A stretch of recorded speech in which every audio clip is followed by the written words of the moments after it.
2001년 12월 3일 인터뷰 도중 인터뷰가 일방적으로 전화를 끊어버리는 초유의 사건이 벌어집니다. 거짓말하는 사람과는 얘기할 수 없다며 프랑스 여배우 브리지트 바르도는 전화를 끊습니다. 한국에 온 프랑스인뿐만 아니라 미국인, 독일인 몇 명이 개고기를 먹은 경험담을 얘기한 사실을 들려준 이후 일어난 일입니다. 문화적인 나라라면 개를 먹지 않는다고 주장한 브리지트 바르도는 흥분합니다. 그들이 개고기인 줄 알았다면 먹지 않았을 것이라고 말합니다. 우리가 돼지고기나 소고기라고 얘기했기 때문에 먹었을 거라고 강변합니다. MBC 라디오 프로그램 손석희의 시선 집중에서 실제 일어났던 이 사건은 10년 뒤에도 청취자 사이에서 단연 1위로 기억에 남는 사건이었습니다. 바르도와의 개고기 논쟁. 개고기는 우리에게도 불편한 주제입니다. 바르도의 마음도 이해합니다. 하지만 개고기를 먹느냐 안 먹느냐를 가지고 민족적 차별을 이야기한다는 점은 꼬집고 넘어가야 될 대목이었습니다.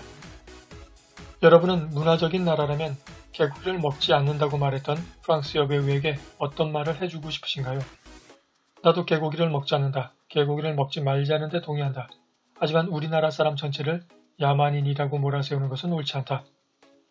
너희가 거위간을 먹는 건 전통이라 괜찮고 우리가 개고기를 먹는 건 야만이라고 말하는 것은 문화적인 차이를 인정하지 못하는 몰상식이다. 만일 이 주장을 들은 바르도가 순순히 인정할까요? 그 전의 행적이나 당시 인터뷰 내용을 들어보면 그렇지 않을 가능성이 높다고 생각합니다. 어떻게 그런 생각이 나오지? 라고 할 정도의 이해하지 못할 말이나 강도 높은 비난으로 바르도가 맞받아친다면 여러분은 어떻게 하시겠습니까? 게다가 나름대로 논리도 있다면요. 화가 치밉니다. 얼굴이 상기됩니다. 설득하고 이기려고 엄청난 말을 쏟아냅니다. 정말 스트레스는 스트레스대로 받고 에너지만 소모됩니다. 그런데 당시 손석희 아나운서의 음성에서는 흥분이나 화를 찾기 힘들었습니다. 나도 저렇게 흥분하지 않고 말할 수 있다면 하는 부러움이 있었습니다. 그런데 그렇게 할 수 있는 방법이 있습니다. 책 손석희가 말하는 법의 저자 부경복 변호사는 손석희 아나운서의 화법을 연구했습니다. 직업이 말싸움이라고 할 수 있는 그는 말 잘하는 방법을 찾아다녔습니다. 기교적인 화술이나 한두 번 이후에는 통하지 않은 심리적 기교에 실망한 그는 손석희 아나운서의 말하는 법에서 대안을 발견했습니다. 일반인들은 상대방의 주장에 반대 주장을 고민합니다. 상대방의 말을 공격합니다. 격해지면 인신공격이나 감정싸움으로 확대됩니다. 그러나 손석희 아나운서는 말이 아닌 반대하는 사람들의 생각으로 대응합니다. 당신 말은 틀렸습니다가 아니라 당신 말에 반대하는 사람들의 생각이 있습니다. 그 의견에 대해 어떻게 생각하십니까? 로 바꿔 말합니다. 상대방을 직접 공격하는 것이 아니라 생각에 초점을 맞춥니다. 상대방의 감정을 건드리지 않습니다.